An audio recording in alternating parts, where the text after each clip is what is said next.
ಆತ್ಮೀಯ SSLC ಸಮಸ್ತ ವಿದ್ಯಾರ್ಥಿಗಳಿಗೆ ಬಿರಾದಾರ್ ಮ್ಯಾಥ್ಸ್ ಚಾನಲ್ ವತಿಯಿಂದ ತಮ್ಮೆಲ್ಲರಿಗೂ ಹಾರ್ದಿಕ ಸ್ವಾಗತ.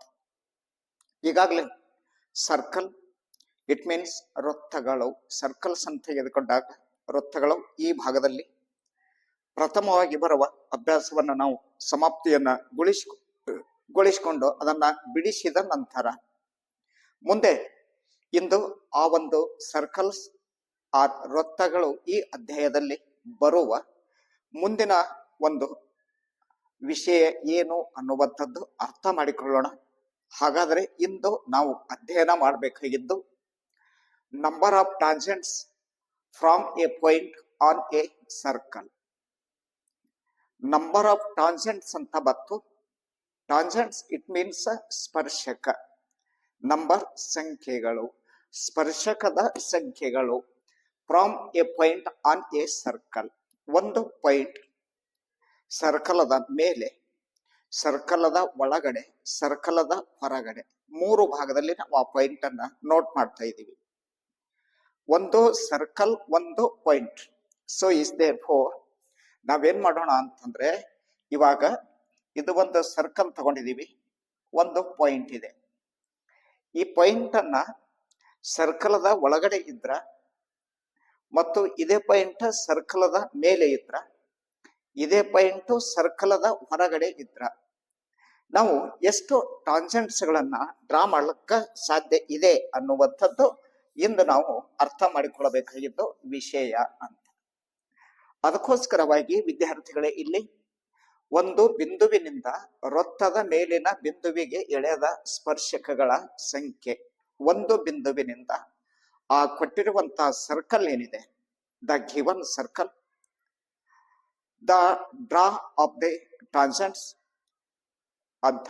ಹಾಗಾದ್ರೆ ಆ ಒಂದು ಬಿಂದುವಿನಿಂದ ಸರ್ಕಲ್ಕ ಟಾಂಜೆಂಟ್ಸ್ ಗಳನ್ನ, ಸ್ಪರ್ಶಕಗಳನ್ನ ಎಷ್ಟು ಎಳಿಬಹುದು, ಅದು ಬಿಂದು ಯಾವ್ಯಾವ ರೀತಿಯಾಗಿ ನಾವು ಗುರುತಿಸ್ತಾ ಇದ್ದೀವಿ ಅನ್ನುವಂಥದ್ದು ಕೇಸ್ ನಂಬರ್ 1, ಪ್ರಕರಣ 1, case 1. There is no tangents to a circle passing through a point laying inside the circle.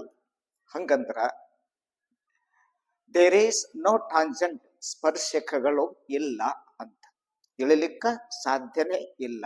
ಯಾವಾಗ? To a circle passing through a point laying inside the circle. Inside the circle ಅಂತ ಹೇಳ್ತಾ ಇದ್ದಾನೆ. Inside the circle it means ಸರ್ಕಲದ ಒಳಗಡೆ, ವೃತ್ತದ ಒಳಗಡೆ point ಅನ್ನ note ಮಾಡಿದೆವು ಅಂತ ವಿಚಾರ ಮಾಡಿಕೊಳ್ಳೋಣ. So is the one of the circle, that is centre point O is point A. A ಬಿಂದುವಿನಿಂದ ಆ ವೃತ್ತಕ್ಕೆ ಟಾಂಜೆಂಟ್ಸ್ ಗಳನ್ನು ಇಳಿಲಿಕ್ಕ ಸಾಧ್ಯನಾ ಅಂತ ನಾವು ಪ್ರಶ್ನಿಸಿಕೊಂಡಾಗ ಅದಕ್ಕೆ ಅವರು ಏನಂತ ಹೇಳಿದ್ರು, ದೇರ್ ಈಸ್ ನೋ ಟಾಂಜೆಂಟ್, ಇಳಿಲಿಕ್ಕ ಸಾಧ್ಯ ಇಲ್ಲ. To a circle passing through a point laying inside the circle. ಯಾವಾಗ ಸರ್ಕಲದ ಒಳಗಡೆ ಬಿಂದುವನ್ನ ಗುರುತಿಸ್ತೀವಿ, ಆ ಬಿಂದುವಿನಿಂದ ಸ್ಪರ್ಶಕವನ್ನ ಆ ವೃತ್ತಕ್ಕೆ ಎಳಿಲಿಕ್ಕ ಸಾಧ್ಯ ಇಲ್ಲ ಅನ್ನುವಂಥದ್ದು. ಹಾಗಾದ್ರೆ ಪ್ರಕರಣ 1 ಕನ್ನಡದಲ್ಲಿ ಏನಂತ ಹೇಳ್ತಾರ ಅಂತಂದ್ರ, ವೃತ್ತಕ್ಕೆ ಒಳಗಿನ ಬಿಂದುವಿನ ಮೂಲಕ ವೃತ್ತಕ್ಕೆ ಸ್ಪರ್ಶಕವನ್ನು ಎಳೆಯಲು ಸಾಧ್ಯವಿಲ್ಲ ಅಂತ ಹೇಳಿದ್ರು. ಏನಂತಿದೆ? ವೃತ್ತಕ್ಕೆ ಒಳಗಿನ ಬಿಂದುವಿನ ಮೂಲಕ, ವೃತ್ತವನ್ನು ತೆಗೆದುಕೊಂಡಾಗ ಆ ಒಂದು ವೃತ್ತಕ್ಕೆ, ವೃತ್ತದ ಒಳಗಿನ ಬಿಂದುವಿನ ಮೂಲಕ ವೃತ್ತಕ್ಕೆ ಸ್ಪರ್ಶಕವನ್ನು ಎಳೆಯಲಿಕ್ಕ ಸಾಧ್ಯ ಇಲ್ಲ ಅಂತ ಹೇಳಿದ್ರು. ಹಾಗಾದ್ರೆ ಇಲ್ಲಿ ಅದೇ ವೃತ್ತವನ್ನು ತೆಗೆದುಕೊಂಡು ನಾವ್ ಏನ್ ಮಾಡ್ದೆವು ಅಂತಂದ್ರ, ಇಲ್ಲಿ ಒಂದು ಬಿಂದು ಗುರುತಿಸಿವಲ್ಲ, ಇದು ಎ ಬಿಂದು ಅಂತ, ಇದು ಓ ಅಂತ. ಎ ಬಿಂದುವಿನಿಂದ ವೃತ್ತಕ್ಕೆ ಯಾವುದೇ ಸ್ಪರ್ಶಕಗಳನ್ನ ಇಳಿಲಿಕ್ಕ ಸಾಧ್ಯ ಇಲ್ಲ. ನೆನಪಿಟ್ಕೋಬೇಕು ವಿದ್ಯಾರ್ಥಿಗಳು, ಯಾಕಂದ್ರೆ ಇದು ಆಪ್ಷನ್ಸ್ ನಲ್ಲಿ ಕೇಳುವಂತ ಪ್ರಶ್ನೆ ಆಗಿರುವುದರಿಂದ ನಾವು ನಿಮಗದನ್ನ ತೋರಿಸ್ತಾ ಇದೀವಿ ಅಥವಾ ಅದನ್ನ ಹೇಳ್ತಾ ಇದ್ದೀನಿ ಅಂತ. ಇದು ಪ್ರಕರಣ 1 ಆಯ್ತು. ಇನ್ನ case number 2, there is one and only one tangent to a circle passing through a point laying on the circle. ಇನ್ನೊಮ್ಮೆ ಓದ್ತಾ ಇದ್ದೀನಿ, ಲಕ್ಷ್ಯ ಇಟ್ಟು ನೋಡ್ಕೊಳ್ಳಿ. There is one and only one tangent one and only one tangent to a circle passing through a point laying on the circle. A point laying on the circle. The point is on the circle. That time you draw a tangent only one. ಇಲ್ಲಿ ಪ್ರಕರಣ 2ರಲ್ಲಿ ಏನಂತ ಹೇಳ್ತಾ ಇದ್ದಾರೆ ಅಂದ್ರೆ, ವೃತ್ತದ ಮೇಲಿನ ಒಂದು ಬಿಂದುವಿನಲ್ಲಿ, ವೃತ್ತದ ಮೇಲಿನ ಸರ್ಕಂಫೆರೆನ್ಸ್ ಅಂತ ಏನು ಬರುತ್ತೆ, ಪರಿಧಿ ಅಂತ ಏನು ಕರಿತೀವಲ್ಲ, ಆ ಜಾಗದಲ್ಲಿ ಒಂದು ಬಿಂದುವನ್ನ ಗುರುತಿಸಿಕೊಂಡಾಗ ವೃತ್ತಕ್ಕೆ ಒಂದೇ ಒಂದು ಸ್ಪರ್ಶಕ ಮಾತ್ರ ಎಳೆಯಬಹುದು. ವೃತ್ತಕ್ಕೆ ನಾವೇನ್ ಮಾಡಬಹುದು, ಒಂದೇ ಒಂದು ಸ್ಪರ್ಶಕ ಎಳೆಯಬಹುದು. ಇವಾಗ ಆ ಪಾಯಿಂಟ್ ಏನದಲ್ಲ, ನಿಮ್ಗೆ ಕೊಟ್ಟಿರುವಂತಹ ಪಾಯಿಂಟ್ ಎಲ್ಲಿ ಇರಬೇಕು ಅದು ಅಂತಂದ್ರ ಸರ್ಕಲದ ಮೇಲೆ, ಅಂದ್ರೆ ಸರ್ಕಂಫೆರೆನ್ಸ್ ಅಂತ ಕರಿತೀವಿ, ಪರಿಧಿ ಅಂತ ಕರಿತೀವಲ್ಲ, ಪರದೆಯ ಮೇಲೆ ಆ ಬಿಂದು ಇತ್ತು ಅಂತಂದ್ರ ಕೇವಲ ನಾವ್ ಏನ್ ಮಾಡ್ಲಿಕ್ಕ ಸಾಧ್ಯ ಅಂತಂದ್ರೆ ಒಂದೇ ಒಂದು ಸ್ಪರ್ಶಕವನ್ನ ಮಾತ್ರ ಎಳಿಲಿಕ್ಕೆ ಸಾಧ್ಯ. ಸರ್ಕಲದ ಒಳಗಡೆ ಅಲ್ಲ, ಸರ್ಕಲದ ಒಳಗಡೆ ಇದ್ರೆ ಸ್ಪರ್ಶಕ ಎಳಿಲಿಕ್ಕೆ ಬರಲ್ಲ. ಫಸ್ಟ್ ನೋಡ್ಕೊಂಡಿದೀವಿ ನಾವು. ಇವಾಗ ಸರ್ಕಲದ ಮೇಲೇನೆ ಇತ್ತು ಅಂದ್ರ ಆ ಬಿಂದು ಎಲ್ಲಿರ್ಬೇಕು, ಸರ್ಕಲದ ಮೇಲೆ ಇತ್ತು ಅಂತಂದ್ರ, ಇದು ಸರ್ಕಲ್ ಅಂತ ತೆಗೆದುಕೊಂಡ್ರಿ ಅಂತ ವಿಚಾರ ಮಾಡ್ಕೊಳ್ಳೋಣ.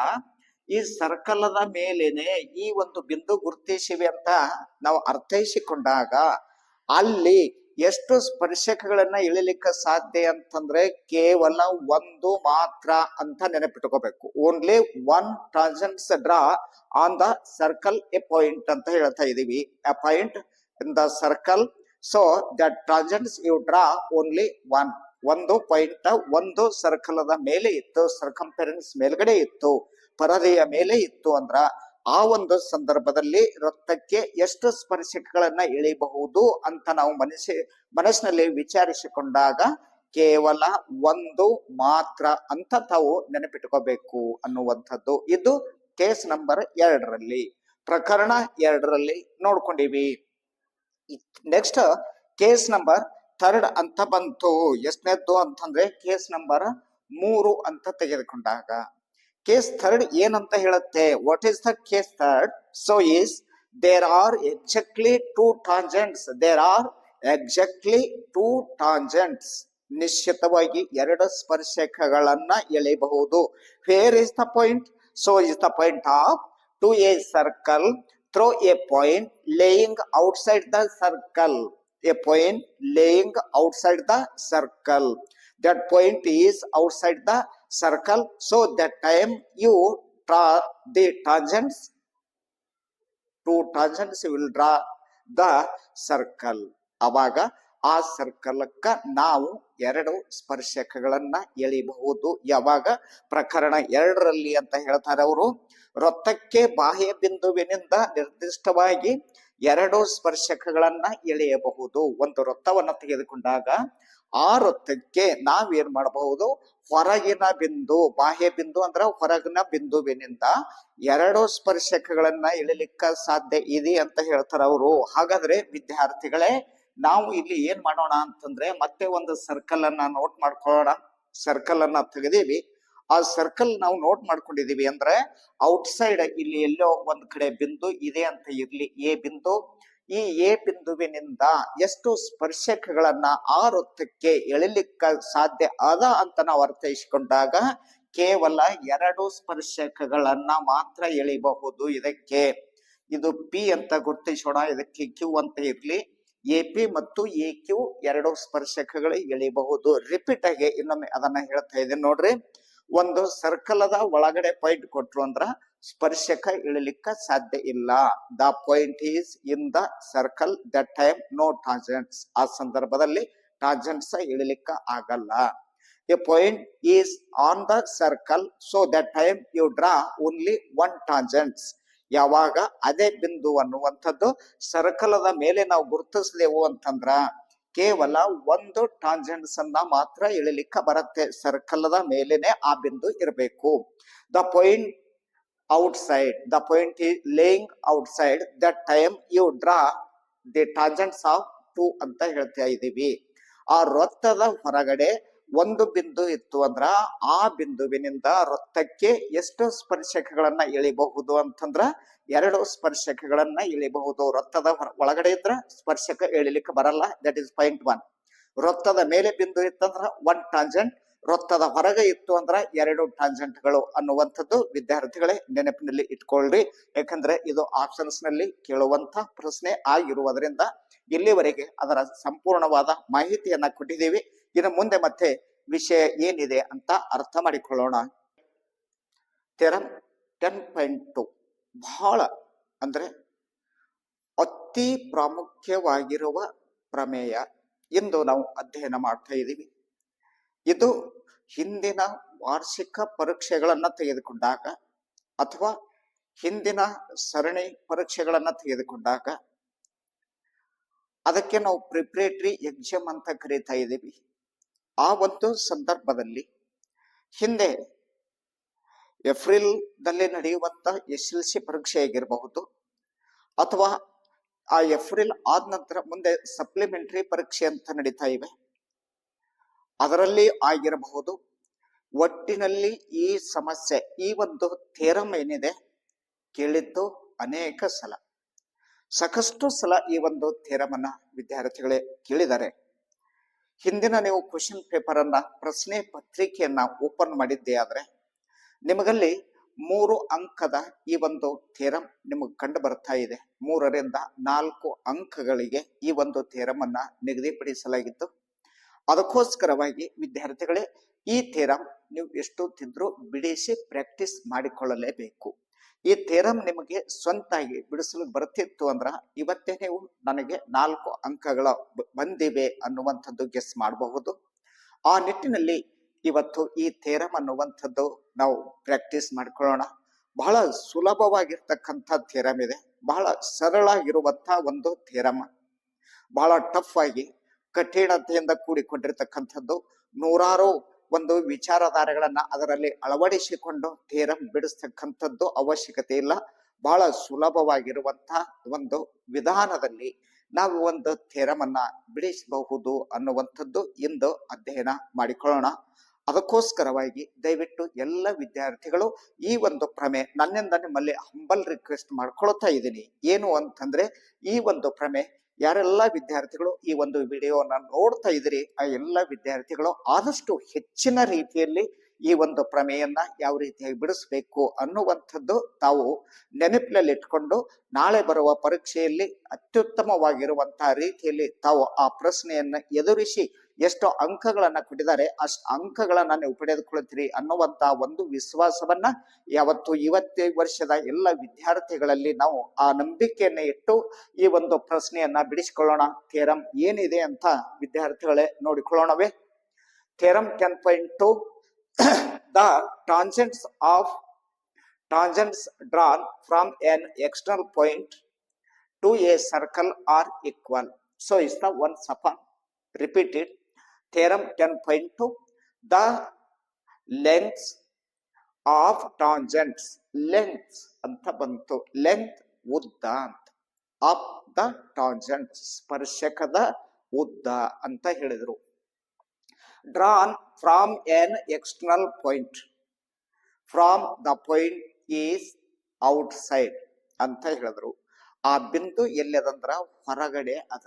ಎಲ್ಲಿ? ಸರ್ಕಲ್ ಅನ್ನೋದಲ್ಲ, ಆ ಸರ್ಕಲದ ಹೊರಗಡೆ ಒಂದು ಬಿಂದುವಿದೆ.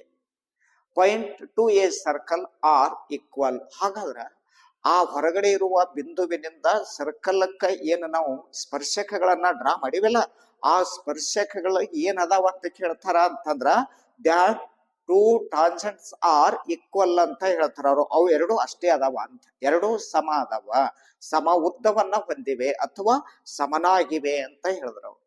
So is therefore in Kannada ಪ್ರಮೇಯ 10.2ರಲ್ಲಿ ಬಾಹ್ಯ ಬಿಂದುವಿನಿಂದ, ಬಾಹ್ಯ ಅಂದ್ರ ಹೊರಗೆ, ಹೊರಗಿನ ಬಿಂದುವಿನಿಂದ ವೃತ್ತಕ್ಕೆ ಎಳೆದ ಸ್ಪರ್ಶಕಗಳ ಉದ್ದವು, ಹೊರಗಿನ ಬಿಂದುವಿನಿಂದ ವೃತ್ತಕ್ಕೆ ಎಳೆದ ಸ್ಪರ್ಶಕಗಳ ಉದ್ದವು ಸಮನಾಗಿರುತ್ತವೆ.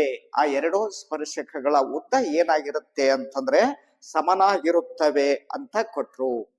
ಹಾಗಾದ್ರೆ ನಾವಿಲ್ಲಿ ಏನ್ ಮಾಡ್ಬೇಕು ವಿದ್ಯಾರ್ಥಿಗಳೇ ಅಂತಂದ್ರೆ ಒಂದು ವೃತ್ತವನ್ನ ತೆಗೆದುಕೊಳ್ಳೋಣ. ಆ ವೃತ್ತಕ್ಕೆ ಹೊರಗಡೆ ಒಂದು ಬಿಂದುವನ್ನ ಗುರುತಿಸಿಕೊಳ್ಳೋಣ. ಆ ಹೊರಗಿನ ಬಿಂದುವಿನಿಂದ ವೃತ್ತಕ್ಕ ಸ್ಪರ್ಶಕಗಳನ್ನ ಎಳೆಯೋಣ. ಎಳೆದ ನಂತರ ಆ ಎರಡೂ ಸ್ಪರ್ಶಕಗಳು ಸಮ ಅದಾವಂತ ಪ್ರೂವ್ ಮಾಡೋಣ. ಇಷ್ಟೇ ಕೆಲಸ ಇಲ್ಲಿ. ಹಾಗಾದ್ರೆ ವಿದ್ಯಾರ್ಥಿಗಳೇ, ನಾವಿಲ್ಲಿ ಏನ್ ಮಾಡಿರೋಣ ಅಂತಂದ್ರ ಒಂದು ವೃತ್ತವನ್ನ ಡ್ರಾ ಮಾಡ್ಕೊಳ್ಳೋಣ. ಈ ರೀತಿಯಾಗಿ ಒಂದು ವೃತ್ತವನ್ನ ಎಳೆದೆ ಅಂತ ವಿಚಾರ ಮಾಡ್ಕೊಳ್ಳೋಣ.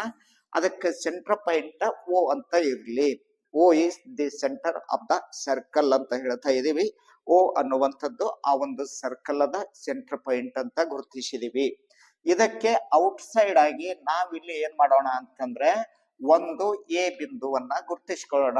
ಈಸಿಯಾಗಿ ಪಾಯಿಂಟ್ ಅನ್ನ ನೋಟ್ ಮಾಡ್ಕೊಂತವ್ರಿ, ಕನ್ಫ್ಯೂಸ್ ಮಾಡ್ಕೊಳ್ಳೋದ ಬೇಡ. ಇವಾಗ ಒಂದು ವೃತ್ತವನ್ನ ತೆಗೆದುಕೊಳ್ಳಿ. ಆ ವೃತ್ತದ ಕೇಂದ್ರ ಓ ಅಂತ ಗುರುತಿಸ್ರಿ.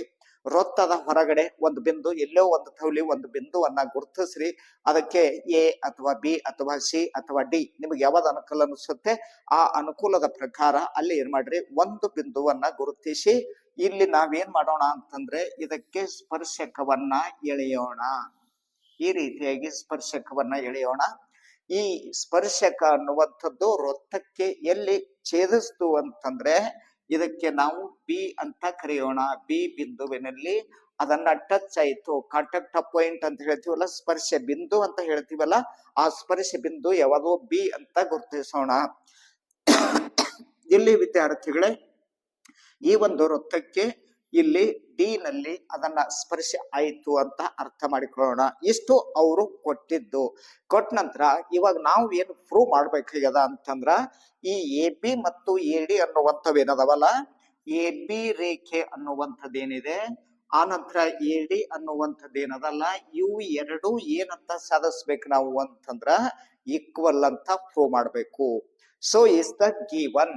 ಪ್ರಥಮವಾಗಿ ನಾವು ಗಿವನ್ ಅಂತ ತೆಗೆದುಕೊಳ್ತೀವಿ. ಇದಕ್ಕೆ ನಾವೇನಂತ ಬರೀತೀವಿ ಅಂತಂದ್ರೆ ದತ್ತ ಅಂತನೂ ಬರೀತೀವಿ. Given the centre of O with a circle. O is centre of a circle ಅಂತ. ಒಂದು ಸರ್ಕಲ್ ಅದ ಸೆಂಟರ್ ಬಿಂದು ಯಾವುದು ಅಂತಂದ್ರ ಓ ಅನ್ನುವಂಥದ್ದು. So is A is outside point.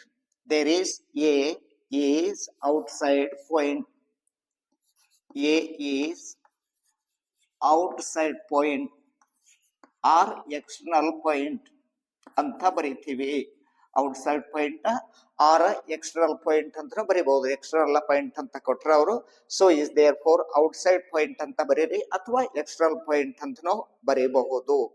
A B and A D are ಟಾಂಜೆಂಟ್ಸ್.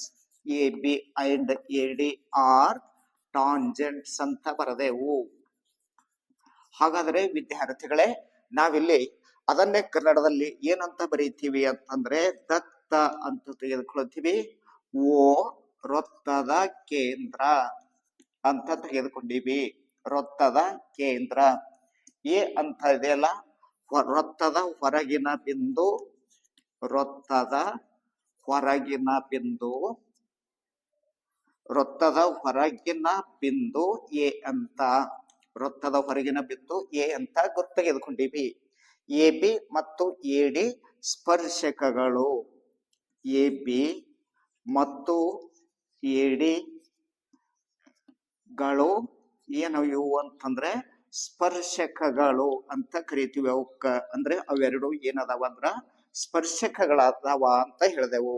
So is therefore given ಆದ ನಂತರ ಮುಂದೆ ಬರತಕ್ಕಂಥದ್ದು ನಿಮ್ಮದು ಏನು ಅಂತಂದ್ರೆ ಫ್ರೋ ಅಂತ ಬಂತು. ಫ್ರೋ ಇಟ್ ಮೀನ್ಸ್ ಸಾಧನೀಯ ಅಂತ ಕರಿತಾ ಇದೀವಿ ಕನ್ನಡದಲ್ಲಿ. ಫ್ರೋ ಅಂದ್ರ ಸಾಧನೀಯ. ಏನಂತ ಸಾಧಿಸ್ಬೇಕು ನಾವು ಅಂತಂದ್ರ A B equal to A D ಅಂತ ಪ್ರೂವ್ ಮಾಡ್ಬೇಕಾಗಿದೆ. ನಾವು ಸಾಧಿಸ್ಬೇಕಾಗಿದ್ದೇನು, A B equal to A D. So is therefore ಅದಕ್ಕೆ ನಾವು ಏನಂತ ಕರಿತೀವಿ ಅಂತಂದ್ರೆ ಸಾಧನೀಯ ಅಂತ ಕರಿತಾ ಇದೀವಿ. ಏನಂತ ಸಾಧಿಸ್ಬೇಕಾಗಿದೆ ಇಲ್ಲಿ, ಎ ಬಿ ಮತ್ತು ಎ ಡಿ ಸಮ ಅಂತ ಸಾಧಿಸಬೇಕು. So is therefore A B equal to A D. ಇಲ್ಲಿ ಇಂಗ್ಲಿಷ್ ನಲ್ಲಿ ಬರೆದಿದೆ, ಅದನ್ನೇ ವಿದ್ಯಾರ್ಥಿಗಳೇ ನೀವು ಕನ್ನಡ ಮಾಧ್ಯಮದಲ್ಲಿ ಇರುವಂತಹ ವಿದ್ಯಾರ್ಥಿಗಳಿಗೂ ಅನುಕೂಲ ಆಗ್ಲಿ ಅಂತ ಕನ್ನಡದಲ್ಲಿಯೂ ಸಹಿತವಾಗಿ A B equal to A D ಅಂತ ನಾವ್ ಏನ್ ಮಾಡ್ಕೊಂಡಿದೀವಿ, ಬರೆದೀವಿ. So the next of join there is O B ಅನ್ನ ಸೇರಿಸಿಕೊಳ್ಳೋಣ, ಓಡಿ ಸೇರಿಸಿಕೊಳ್ಳೋಣ. ಹಾಗಾದ್ರೆ ಇಲ್ಲಿ ಓ ಎ ಅನ್ನುವಂಥದ್ದು ಸೇರಿಸಿಕೊಳ್ಳೋಣ. So is therefore next ಮುಂದೆ ಬರುವಂಥದ್ದು ಪ್ರೂಫ್ ಅಂತ ಬರುತ್ತೆ. ಪ್ರೂಫ್ ಅಂತ ತೆಗೆದುಕೊಳ್ತೀವಿ ನಾವು. ಬೇಕಾದ್ರೆ ನೀವು ಇಲ್ಲಿ ಇನ್ನೊಂದು ಕನ್ಸ್ಟ್ರಕ್ಷನ್ ಅಂತ ತೆಗೆದುಕೊಂಡು ಆ ಕನ್ಸ್ಟ್ರಕ್ಷನ್ ದಲ್ಲಿ join O B O D and O A ಅಂತನೂ ಬರೀಬಹುದು. ಸೊ ಇಸ್ ದ ಕನ್ಸ್ಟ್ರಕ್ಷನ್ ಅನ್ನುವಂಥ ತೆಗೆದುಕೊಂಡು ನೀವು ಇದು ಬರೀಬಹುದು. ಬೇಕಾದ್ರ ಅವಶ್ಯಕತೆ ಇತ್ತು ಅಂತಂದ್ರ join O B O D and O A ಅಂತ ಇದು ಬರೀಬಹುದು. ಬೇಕಾದ್ರ ನಿಮಗೆ ಅವಶ್ಯಕತೆ ಇತ್ತು ಅಂದ್ರ, ಇಲ್ಲ ನಮಗೆ ಗೊತ್ತಾಗತ್ತೆ ಅಂತಂದ್ರ ಇದು ನಾಟ್ ನೆಸೆಸರಿ, ಏನು ಅವಶ್ಯಕತೆ ಇಲ್ಲ, ಬರೀಲಾರ್ದೆ ನಾವು ಒಮ್ಮೆ ಪ್ರೂಫ್ ಅನ್ನುವಂಥದ್ದು ತೆಗೆದುಕೊಂಡು ಲೆಕ್ಕನ್ನ ಬಿಡಿಸಬಹುದು. ಪ್ರೂಫ್ ಅಂತ ಬರುತ್ತೆ. ಪ್ರೂಫ್ ಅಂದ್ರ ನಾವೇನಂತ ಹೇಳ್ತಾ ಇದೀವಿ ಅಂದ್ರೆ ಸಾಧನೆ ಅಂತ ಕರೀತಾ ಇದೀವಿ, ಸಾಧನೆ ಅಂತ. In triangle A B O triangle A O D ಅಂತ ಬರುತ್ತೆ. ಅಂದ್ರೆ ಎರಡು ಟ್ರ್ಯಾಂಗಲ್ಸ್ ಗಳನ್ನ ನಾವಲ್ಲಿ ತೆಗೆದುಕೊಳ್ಳೋಣ. ಎ ಬಿ ಓ ಇದು ಒಂದು ಟ್ರ್ಯಾಂಗಲ್ ತೆಗೆದುಕೊಳ್ಳೋಣ, ಇದು ಒಂದು. ಸೊ ಇಷ್ಟ ವಿದ್ಯಾರ್ಥಿಗಳ ಲಕ್ಷ್ಯ ಕೊಡಿ, ಇದು ಒಂದು ಟ್ರ್ಯಾಂಗಲ್ ತೆಗೆದುಕೊಂಡಿವಿ. ಇನ್ನು ಅದೇ ರೀತಿಯಾಗಿ ಇದ್ರ ಇಲ್ಲೊಂದು ಟ್ರ್ಯಾಂಗಲ್ ಅದಲ್ಲ, ಇದು ಒಂದು ತೆಗೆದುಕೊಳ್ಳೋಣ. ಈ ಎರಡು ಟ್ರ್ಯಾಂಗಲ್ಸ್ ಗಳನ್ನ ನಾವು ತೆಗೆದುಕೊಂಡಾಗ in triangle A O B and A O B and A O D, triangle A O D ಅಂದ್ರ ಕನ್ನಡದಲ್ಲಿ ಏನಾಗತ್ತೆ, ತ್ರಿಭುಜ ಎ ಓ ಬಿ ಮತ್ತು ತ್ರಿಭುಜ ಎ ಓ ಡಿ ಅಂತ ಕನ್ನಡದಲ್ಲಿ ಬರೀತೀವಿ ಅಷ್ಟೇ. ಇದು ಹೊರತ ಮತ್ತೇನು ವಿಶೇಷವಾಗಿ ಏನಿರಲ್ಲ. ಇಲ್ಲಿ in triangle A O B and triangle A O D in English. So ಇಷ್ಟ ಇನ್ನು ಕನ್ನಡ ಮೀಡಿಯಂದಲ್ಲಿ ಇರ್ತಕ್ಕಂಥ ವಿದ್ಯಾರ್ಥಿಗಳು ತ್ರಿಭುಜ ಎ ಓ ಬಿ ಮತ್ತು ತ್ರಿಭುಜ ಎ ಓ ಡಿ ದಲ್ಲಿ ಅಂತ ನಾವೇನ್ ಮಾಡ್ತೀವಿ, ಬರ್ಕೊಂತೀವಿ. ಹಾಗಾದ್ರೆ ವಿದ್ಯಾರ್ಥಿಗಳೇ ಎರಡು ತ್ರಿಭುಜಗಳನ್ನ ನಾವು ತೆಗೆದುಕೊಂಡಿವಿ. O B equal to O D ಅಂತ ತೆಗೆದುಕೊಳ್ಳೋಣ. So is therefore O B equal to O D ಅಂತ ತೆಗೆದುಕೊಂಡೆವು. ಯಾಕಂದ್ರ because the radius are equal in a circle ಅಂತ ಬರುತ್ತೆ. ಒಂದೇ ವೃತ್ತದಲ್ಲಿ ಇರುವಂತ ಎಲ್ಲ ಸರ್ಕಲ್ಗಳು ಏನಾಗಿರ್ತಾವ ನಂಗಾಯ್ತು, ಸಮನಾಗಿರ್ತಾವ. ಸೊ ಈಸ್ ದೇರ್ ಫೋರ್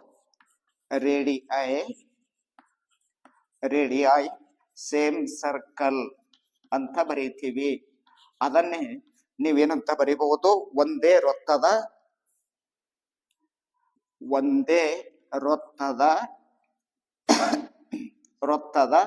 ತ್ರಿಜ್ಯಗಳು ಅಂತ ಬರೀಬಹುದು. ಒಂದೇ ವೃತ್ತದಲ್ಲಿರುವಂತ ಎಲ್ಲಾ ತ್ರಿಜ್ಯಗಳು ಏನಾಗಿರ್ತಾವ ಅಂದಂಗಾಯ್ತು, ಸಮನಾಗಿರ್ತಾವ ಅಂತ ಆಯ್ತು. ನಂತರ ವಿದ್ಯಾರ್ಥಿಗಳೇ ಇಲ್ಲಿ O A equal to O A ಅಂತ ಬಂತು. So is the O A equal to O A ಅಂತ ಹೇಳ್ತೀವಿ. ಅಂದ್ರೆ ಈ ತ್ರಿಭುಜಕ್ಕೂ ಕಾಮನ್ ಆಗಿರುತ್ತೆ, ಈ ತ್ರಿಭುಜಕ್ಕೂ ಅದೇ ಒಂದು ಲೈನ್ ಬರುತ್ತಲ್ಲ, ಸೈಡ್ ಬರುತ್ತೆ. O A equal to O A ಅಂತ ಬರೋದು.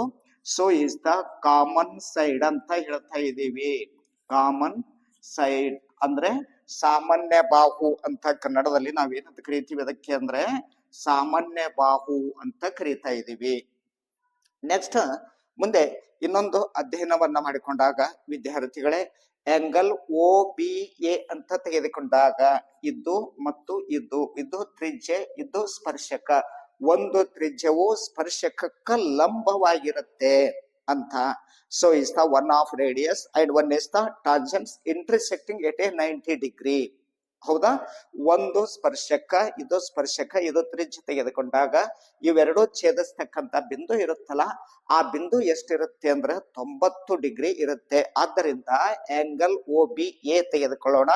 So is the angle of O B A equal to angle O D A ಅಂತ ತೆಗೆದುಕೊಳ್ಳೋಣ. ಓ ಡಿ ಎ ಅಂತ ತೆಗೆದುಕೊಂಡಾಗ ಸೊ ಇಸ್ ದ 90 ಡಿಗ್ರಿ ಅಂತ ಹೇಳ್ತೀವಿ. Equal to 90 degree. ಯಾಕೆ ಅಂತಂದ್ರೆ ಇಲ್ಲಿ ರೇಡಿಯೈ ಅಂಡ್ ಏನಂತ ಹೇಳ್ತೀವಿ, ಟಾಂಜೆಂಟ್ ಅಂತ ಬರೀತಾ ಇದ್ದೀವಿ. ಅಂದ್ರೆ ಕನ್ನಡದಲ್ಲಿ ಅದನ್ನೇ ನಾವು ಏನಂತ ಹೇಳ್ತೀವಿ ಅಂತಂದ್ರೆ ಸ್ಪರ್ಶಕ ಅಂತ ಕರೀತಾ ಇದ್ದೀವಿ. ಸ್ಪರ್ಶಕ ಮತ್ತು ತ್ರಿಜ್ಯ ಅಂತ ಬರೆದೆವು. ಹಾಗಾದ್ರೆ ವಿದ್ಯಾರ್ಥಿಗಳೇ, ಇಷ್ಟ ಆದ ನಂತರ ಏನಂತ ಸಾಧಿಸಿದ್ರಿ? O B equal to O D, radii same circle, O A equal to O A, so is the common side. angle OAB equal to angle ODA equal to 90 degree because radii and tangents ಅಂತ ಹೇಳಿದೆವು. ಆದ್ದರಿಂದ ಈ ಮೂರು ಏನದಾವ ಇಲ್ಲಿ ಅಂತಂದ್ರೆ ಇದರದ್ದು ಎರಡು ಬಾಹುಗಳು, ಮತ್ತೊಂದು ತ್ರಿಭುಜದ ಎರಡು ಬಾಹುಗಳು, ಮೊದಲನೇ ತ್ರಿಭುಜದ ಒಂದು ಕೋನ ಮತ್ತೊಂದು ತ್ರಿಭುಜದ ಇನ್ನೊಂದು ಕೋನಕ್ಕೆ ಸಮನಾಗಿದ್ರ ಇವೆರಡೂ ತ್ರಿಭುಜಗಳು ಏನಾಗಿರ್ತಾವ ಅಂತಂದ್ರ so is triangle AOB ಕಾಂಗ್ರೂಯೆಂಟ್ of triangle AOD ಅಂತ ಹೇಳಿದೆವು. ಹಾಗಾದ್ರೆ ಟ್ರಯಾಂಗಲ್ AOB ಕಾಂಗ್ರೂಯೆಂಟ್ ಅಂದ್ರೆ ಸರ್ವಸಮ. ಸರ್ವಸಮ ಅಂತಂದ್ರೆ ಕೋನಗಳು ಮತ್ತು ಬಾಹುಗಳು ಎಲ್ಲವೂ ಸಮ ಅನ್ನುವಂತ ಅರ್ಥ ಕೊಡುತ್ತೆ. Triangle AOB ಕಾಂಗ್ರೂಯೆಂಟ್ of triangle AOD ಅಂತ ಬರೆದೇವಿ.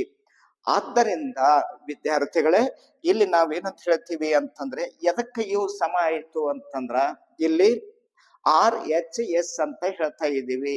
ಲಂಬಕೋನ, ವಿಕರ್ಣ ಮತ್ತು ಬಾಹು ಅನ್ನುವಂಥದ್ದು ಪ್ರಮೇಯನ ಉಪಯೋಗಿಸಿಕೊಂಡು, ಇದು ಲಂಬಕೋನ, ಇದು ವಿಕರ್ಣ, ಆನಂತರ ಇದು ಬಾಹು.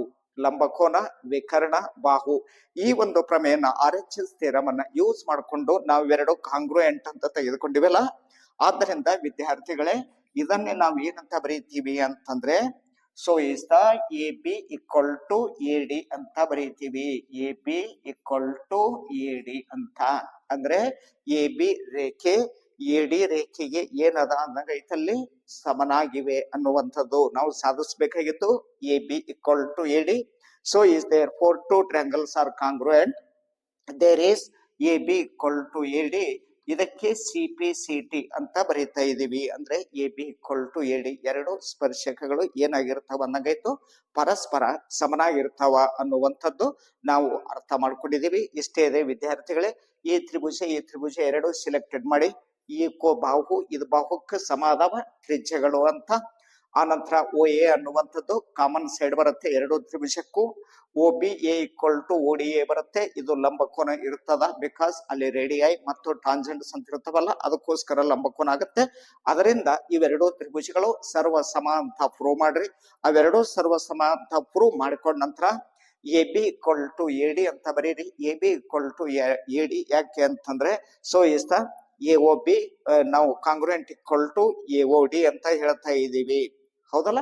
ಈ ರೀತಿಯಾಗಿ ನಾವು ಕಾಂಗ್ರೂಯೆಂಟ್ ಪಾರ್ಟ್ಸ್ ಅಂಡ್ ಕಾಂಗ್ರೂಯೆಂಟ್ ಟ್ರಯಾಂಗಲ್ಸ್ ಅಂತ ಹೇಳ್ತಾ ಇದ್ದೀವಿ. CPCT ಅನ್ನುವಂಥದ್ದು ಈ ರೀತಿಯಾಗಿ ನಾವು ಪ್ರೂವ್ ಮಾಡಬೇಕು ಅನ್ನುವಂಥದ್ದು ಅರ್ಥ ಮಾಡಿಕೊಂಡು ವಿದ್ಯಾರ್ಥಿಗಳೇ, ಪರೀಕ್ಷಾ ದೃಷ್ಟಿಯಿಂದ ಬಹಳ ಮುಖ್ಯವಾಗಿರ್ತಕ್ಕಂಥದ್ದು. ಅತಿ ಸರಳಿದೆ, ಏನು ಬಿರಿ ಎಲ್ಲ. ಇವೆರಡೂ ತ್ರಿಭುಜ ಇನ್ನೊಂದು ಹೇಳ್ತೀನಿ ನೋಡಿ. ಒಂದು ತ್ರಿಭುಜ ವೃತ್ತ ತೆಗಿರಿ, ಹೊರಗಡೆ ಒಂದು ಬಿಂದು ಗುರುತಿಸ್ರಿ. ಆ ಬಿಂದುಕ್ಕ ಹೊರಗಡೆಯಿಂದ ಎರಡು ಸ್ಪರ್ಶಕಗಳನ್ನ ಡ್ರಾ ಮಾಡ್ರಿ. ಡ್ರಾ ಮಾಡಿದ ನಂತರ ಆ ಏನು ಸ್ಪರ್ಶಕ ಟಚ್ ಆಗಿರುತ್ತಲ್ಲ ಅದರಿಂದ ಓಕ್ಕ ಅದೇ ರೀತಿಯಿಂದ ಹೀಗೆ ಆ ನಂತರ ಓದಿಂದ ಏಕೆ ಲೈನ್ಸ್ ಗಳನ್ನ ಡ್ರಾ ಮಾಡ್ರಿ, ರೇಖೆಗಳನ್ನ ಎಳೀರಿ ಅಂತ ಹೇಳ್ತಾ ಇದ್ದೀನಿ. ಮುಂದೆ ಇವೆರಡು ತ್ರಿಭುಜಗಳನ್ನ ತಗೊಂಡು ನಾವೇನ್ ಮಾಡ್ರಿ, ಅಲ್ಲಿ ಕಾಂಗ್ರೂಯೆಂಟ್ ಅಂತ ಪ್ರೂವ್ ಮಾಡ್ರಿ. ಕಾಂಗ್ರೂಯೆಂಟ್ ಅಂತ ಪ್ರೂವ್ ಮಾಡ್ಬೇಕಾದ್ರೆ OB equal to OD ಎರಡು ತ್ರಿಜ್ಯಗಳ ತಗೊಳ್ರಿ. ಆ ನಂತರ ಕಾಮನ್ ಸೈಡ್ ಏನದಲ್ಲ ಅದು ಕಾಮನ್ ಸೈಡ್ ತೆಗೆದುಕೊಳ್ರಿ. ಮಧ್ಯದಾಗ ಇಳಿದಿರುವ ರೇಖೆ ತೆಗೆದುಕೊಂಡು ನಂತರ ಈ ಎಂಗಲ್ ಈಕ್ವಲ್ ಅಂತ ಪ್ರೂವ್ ಮಾಡ್ರಿ. ಈಕ್ವಲ್ ಅಂತ ಪ್ರೂವ್ ಮಾಡಿದ ಬಳಿಕ AB equal to AD ಅಂತ ನೀವು ಅಲ್ಲಿ ನಮೂದನ್ನ ಮಾಡಿದ್ರ ನಿಮ್ಮ ಒಂದು ಪ್ರಮೇಯ ಕ್ಲೋಸ್ ಆಗತ್ತೆ. ಈ ರೀತಿಯಾಗಿ ಥಿಯರಮ್ 10.2 ಅಂದ್ರೆ ಪ್ರಮೇಯ 10.2 ನಾವು ಬಿಡಿಸ್ಬೇಕು ಅಂತ ಅಧ್ಯಯನ ಮಾಡಿಕೊಂಡು ಮುಂದೆ ಮತ್ತೆ ಏನಿದೆ ಅನ್ನುವಂಥದ್ದು ಅಧ್ಯಯನ ಮಾಡಿಕೊಳ್ಳೋಣ.